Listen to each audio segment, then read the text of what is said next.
Caríssimos irmãos e irmãs, hoje é o dia do nosso Pai Eterno, Santíssima Trindade, o cara, fonte e origem de todo o bem, fonte e origem de todo o bem, Criador de todas as coisas. Agora eu pergunto, Ele é o Criador do mal? Se Ele criou tudo, Ele criou o mal? Tem gente que é revoltado com Deus, já viu? Como é que você acredita num Deus que é poderoso, onipotente, e deixa esse mal que tem no nosso mundo e não faz nada? Nunca viram eu falar isso, não? E agora? Como é que nós vamos, ó, a audácia, como é que nós vamos salvar o Pai Eterno dessa acusação? Essa é uma discussão que quem mais analisou esse caso chama-se Santo Agostinho. Ele perguntava: de onde vem o mal? E adivinha qual foi a resposta dele? Do livre-arbítrio do homem. Deus deu ao homem o chamado livre-arbítrio. Nós temos a capacidade de escolher o mal. O que seria escolher o mal? Escolher afastar do bem, que é Deus. O mal é a ausência de Deus, ou a ausência do bem. Agora vocês estão começando a entender o mal? Ora, se Deus deu o livre-arbítrio, Ele não pode depois parar as consequências. Vou dar um exemplo. Eu bebo até cair, pego o meu carro, e tem uma criancinha linda na calçada, filho único, brincando, e o meu carro vai em direção à criança. Vocês acham que Deus pode ir lá parar o carro? Não. Eu vou passar o carro por cima da criancinha. Ah, mas o que a criança tem a ver? O que os pais têm a ver? Não é isso que vem? Então vamos lá. Se Deus parasse o carro, eu não seria livre de fato. Porque a liberdade, não é nem liberdade, eu vou explicar por quê. O livre-arbítrio que Ele me deu tem consequências. E qual que é a maior consequência do livre-arbítrio? Qual? O inferno. Tem gente que fala assim, por outro lado, tem esses que falam desse jeito e outros que falam assim: mas se Deus é bom, por que existe inferno? Não tem nada a ver com a bondade de Deus, tem a ver com o livre-arbítrio. O inferno é para quem não quis a misericórdia de Deus. Vocês estão entendendo o tanto que Deus leva a sério a gente? Que não é. Agora vamos lá. Se Deus não pode impedir a consequência do mal, eu sei que tem crianças que são abusadas por 10 anos, torturadas, eu sei. Agora eu pergunto para vocês: se Deus não pode impedir essa pessoa má, que abusa de uma criança, de fazer o mal, o que Deus pode fazer? O que vocês acham? Duas coisas. Por isso que a igreja sempre diz que o mal é um mistério. A primeira coisa é que os santos da igreja nos mostram que quando você é santo, adulto santo, Deus te dá uma graça para suportar o sofrimento, não é verdade? Lembra de São Lourenço? O que São Lourenço fez? Puseram na grelha, não é? O que ele falou? Pode virar que já está assado. Você acha que isso é normal? É claro que é uma graça especial. Ora, as crianças são santas por si só. Então pode ter certeza que Deus dá uma graça para aquela criança. para suportar o sofrimento de um maldoso. Mas não basta por aí. O que mais Deus pode fazer a um que foi injustiçado, torturado, ou seja lá o que for? Dar o céu. O céu é eterno, o sofrimento passa. Simplesmente o céu que o Pai eterno criou, que mandou o seu Filho, que morreu por nós. Por isso que o Pai quis que o seu Filho morresse por nós. Porque todo o sofrimento que essas pessoas injustiçadas sofrem, podem ser unidos ao sofrimento de Jesus na cruz. Ninguém está sozinho no sofrimento. O Pai eterno, a Santíssima Trindade, se compadece dos sofrimentos. Apesar de Jesus não ter pecado, Ele quis assumir as consequências, que são o sofrimento e a morte, para nos dar um sentido. Em Cristo, o sofrimento e a morte ganhou sentido salvífico.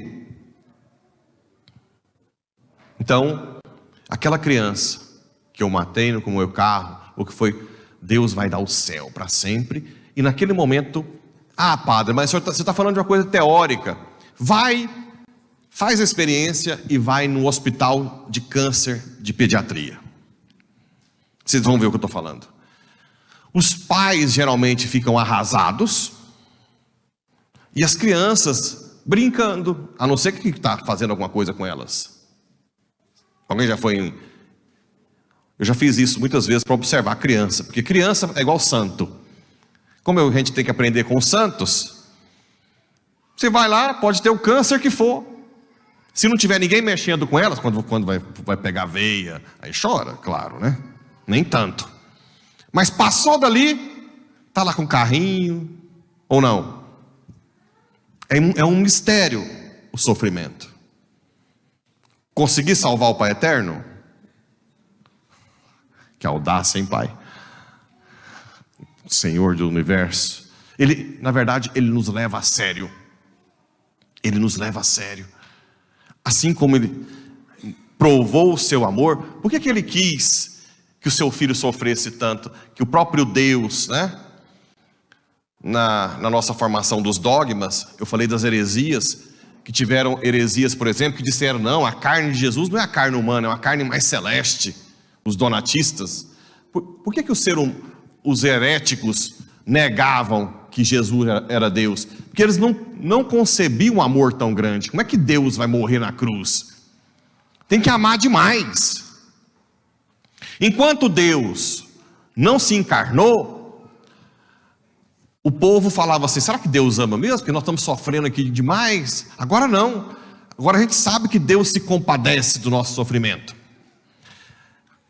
Essa comunidade de amor, o Pai gerou o Filho desde a eternidade e se doou completamente ao Filho. Se doou tanto que o Filho é Deus como o Pai. Tem a mesma dignidade. E o Filho se doou ao Pai e o amor entre os dois se chama Espírito. O Filho doou ao Pai de duas formas. Ele se doou ao Pai intra-trindade, dentro da trindade, e se doou ao Pai como humano. O amor Deus é Pai desde sempre. O Pai eterno é Pai desde sempre. Sempre foi Pai, sempre é Filho, e o Espírito Santo sempre é o amor. Claro que Nossa Senhora está no meio, porque ela é a que mais relaciona com a trindade. Ela é filha do Pai, esposa do Espírito, e mãe do Filho, mãe de Deus, né? Isso é excepcional, por isso que ela está no meio da trindade. Tem gente que fala assim, o que Nossa Senhora está fazendo aí? Não, a ideia é mostrar que ela se relaciona de uma forma íntima com a Santíssima Trindade, como ninguém. Bem, outra coisa, a gente com a nossa inteligência pode chegar à conclusão que Deus são três pessoas? Pode? Não. Pode chegar à conclusão que existe Deus? Pode? Pode ou não pode? Claro, né? Quando vocês saem de casa e deixam o quarto bagunçado e chega de tarde e está arrumadinho, que pergunta que vocês fazem? Eu vi uma mãe olhando para a filha aí, mas nem vou olhar para o lado, não vou fazer de conta que... Que pergunta que vocês fazem? Quem, não é? Quem arrumou? Claro que a gente já sabe, pode ser a mãe. Mas ninguém fala se foi a gravidade que arrumou, uma força cósmica. Ninguém fala essa estupidez. Fala a gravidade, colocar a roupa suja no cesto, a toalha molhada estendida, a roupa que não usou dentro do guarda-roupa. A gravidade faz isso? A força? Pois é, mas eu ouvi vários médicos na época que eu estava fazendo residência em São Paulo, anestesista principalmente, não falando mal da anestesista não, mas falando que não acredita em Deus não, acredita numa força. Força? Força? Se para arrumar um quarto você não acredita que é uma força, e para uma ordem do universo? E o seu corpo? A complexidade que é o seu corpo. Controla seu corpo agora, manda seu coração parar, vai, deixa eu ver quem vai cair.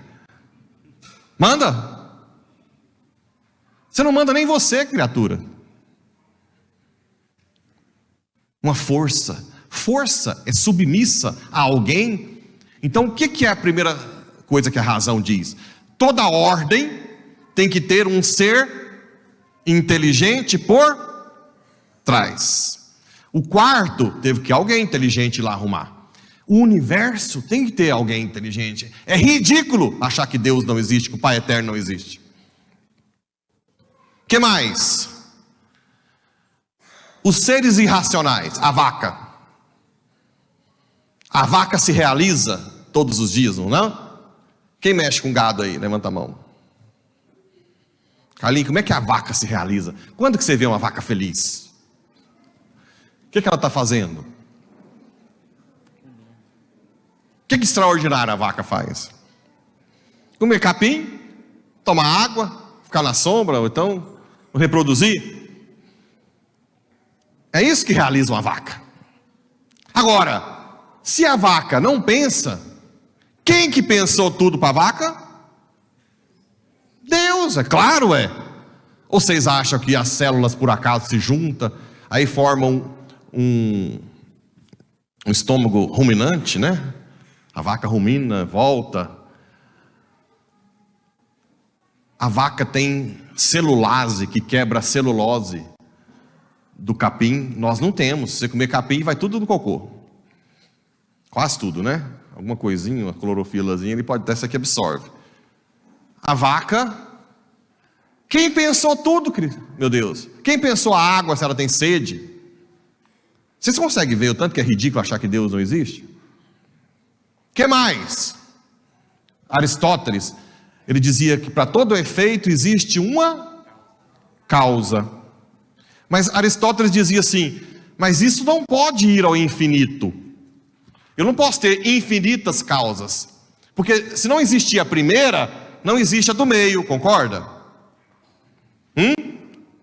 Então tem que existir a primeira causa incausada. Se chama Deus. Nas escolas os meninos gostam de perguntar, quem criou Deus? Mas se criou Deus, ele não é Deus. Deus é a causa de todas as causas. Está dando nó na cabeça ou está tranquilo? Está tranquilo? Então, que existe Deus, a nossa razão, obriga a pensar que existe Deus. Agora, que Deus são três pessoas? Não. Os judeus não sabiam que Deus eram três pessoas. Acontecia algo que dava para agora, que nós sabemos que são três pessoas, quando a gente olha para trás, a gente vê que aquilo ali tem sinais da Santíssima Trindade. Uma delas é a sabedoria. Como é que nós chamamos Jesus? Não é sabedoria encarnada? Então a sabedoria é um prelúdio, uma prefiguração da Trindade. Olha só, ele ainda não havia feito as trevas e os campos, nem os vestígios da terra do mundo. Quando preparava os céus, ali estava eu. Quando traçava a abóbada do abismo, quando firmava as nuvens lá no alto e reprimia as fontes do abismo. Quando fixava ao mar seus limites, né? Eu estava ao seu lado, como mestre de obras, criação, né? Ah, padre, mas hoje está claro que é Jesus. Para eles, não. Por isso que eles criticavam Jesus quando falava que era Deus. Como assim? Esse homem fala como se fosse Deus. A nossa inteligência não é capaz de entender que Deus são três pessoas. Só Jesus revelou isso. Como? Dizendo isso: Filipe, por que queres que eu te mostre o Pai? Eu estou convosco. Aquilo que vem do Pai também vem de mim. Eu e o Pai somos um. É Jesus que foi falando: eu tenho que ir e mandar o meu Paráclito, porque sem o Espírito Santo vocês não vão entender nada. Então é preciso revelar que Deus são três pessoas. Agora eu pergunto: qual é a maior imagem da Trindade na nossa sociedade? Porque Deus nos criou a sua imagem, não foi? O que vocês acham que mais... Vamos lá, eu vou dar uma pista. O pai, por amor, se doa completamente ao filho, que por amor se doa completamente ao pai. É uma comunidade de amor. O que parece isso aqui na nossa sociedade? Matrimônio. Parabéns, pontinho. Estrelinha.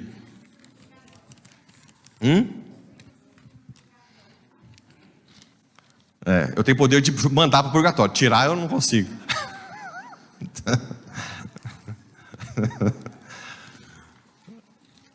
O matrimônio, quando vocês forem lá em Gênesis, está assim: Deus criou o homem à sua imagem, homem e mulher os criou. Uai, por que homem e mulher? O homem se doa à esposa completamente, a esposa por amor, a esposa se doa ao marido completamente por... E qual que é o amor entre os dois? O que vocês receberam no batismo? O Espírito Santo. Não é a imagem da Trindade? E a Trindade gera ou não gera vida? E o matrimônio gera ou não gera vida? Claro que com o pecado a sociedade perdeu a imagem da Trindade, com a busca do egoísmo, o prazer desordenado. Qual foi uma das tacadas do demônio que mais destruiu a imagem do matrimônio da Trindade? O método contraceptivo. O que o método contraceptivo fez? Não é mais o homem que se doa à mulher como o pai se doa ao filho, é o homem que usa a mulher, ou não? Para ter? Não é mais a mulher que se doa ao homem, é a mulher que usa o homem para ter. Aí quebrou tudo. Olha só, o método contraceptivo quebrou tudo, a imagem com o Criador. Por que eu atendo dezenas e dezenas, ou dizer centenas de mulheres que chegam em mim e dizem: padre, meu marido me trata como um objeto? Porque quando você usa contraceptivo, você está dizendo para ele que você é objeto, mesmo que inconscientemente. Destruiu a imagem do sexo, que são duas pessoas que se doam. Por isso que o ser humano, a relação sexual é olho no olho, não é cobertura como a égua ou o cavalo, né? A égua, o boi ou todos os outros. É olho no olho, é uma pessoa que se doa a outra, porque é a imagem do Criador. Com o contraceptivo se deu a ideia de que sexo é para prazer. Por isso que aí vem, não, a igreja é homofóbica. Não tem nada a ver com homofóbica. É o homossexual que não entendeu que sexo não é simplesmente para prazer, é para gerar vida. Por isso que com o tempo fica depressivo, porque nós não nascemos simplesmente para carinho e prazer. Porque o prazer dá fadiga, logo você cansa. Cafuné também a vida inteira, não dá. Chega num ponto que você quer coisas maiores. A família é um desafio ou não? A família é ou não é um desafio? É o tempo inteiro. O tanto de casais que eu atendo que não tem relação sexual há décadas, ou 10 anos, 5 anos. Não conta para o ginecologista, tem ginecologista que tem sexo na cabeça, né? Acha que sem sexo não é feliz. Outro dia eu estava vindo, agora, domingo, na rádio assim, você que está com depressão, você que é homem, é falta de sexo. Eu pensei, estou enrolado. Como é que vai fazer agora? Eu esqueci o nome do remédio que estava fazendo propaganda, né? Porque a cabeça dos outros agora só é feliz quem tem prazer sexual. Não! Muitos casais que eu acompanho, que são felizes, e eu pergunto, você está bem? Estou bem, padre. Não, agora não vejo que não dá mais e pronto, mas nós estamos muito felizes. Nossa família é feliz. Porque sexo não é para isso. Isso destruiu a imagem com a Trindade. Rompeu completamente.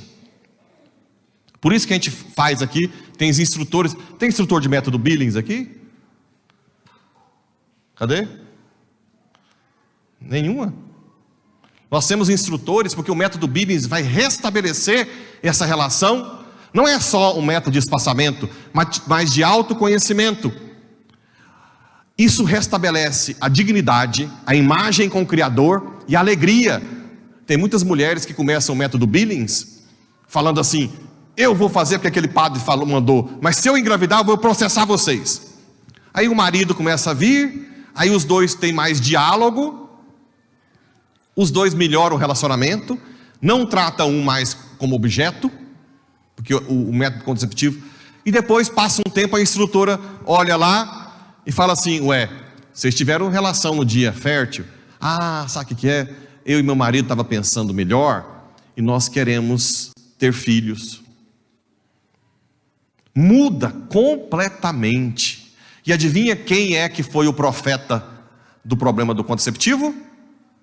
Papa Paulo, na encíclica Humanae, foi trucidado quando ele disse que o método contraceptivo ia destruir a imagem com o Criador, ia destruir tudo. Vocês conseguem entender por quê agora? O amor de Deus. Por que a Eva sai da costela de Adão? Porque a igreja saiu da costela de Jesus. É casado com a igreja. Todo o Antigo Testamento prepara para o casamento. Por isso que Deus chama Israel de minha esposa. Eu vou te adornar, Israel. E quando Israel trai Deus, o que ele chama? De prostituta. Até que São João, o primeiro milagre é as bodas de... Por quê? Porque ele diz: o noivo chegou, está entre nós. Ou seja, o casal é imagem da Trindade, ícone, ou de Cristo e a igreja. O casamento de Cristo com a igreja. Por isso que está na costela do novo Adão. Somos nós, né? Cristo casou. O padre é casado com a igreja. Eu não sou... Eu fiquei sabendo que aqui em Porá saiu uma conversa que eu sou casado com mulher, porque eu tenho uma aliança. Só. Todo mundo vê a aliança e fala, mas ninguém vê a mulher, né? Porque a minha esposa é a igreja. Por isso que eu sou casado. Eu sou casado. Eu não sou solteiro. Eu sou solteiro civilmente. Eu tenho que falar civil lá, né? Quando fala civil, você é casado, solteiro? Solteiro. Mas misticamente na igreja eu sou casado. Para sempre. Eu só posso separar o dia que Jesus largar a igreja. Larga?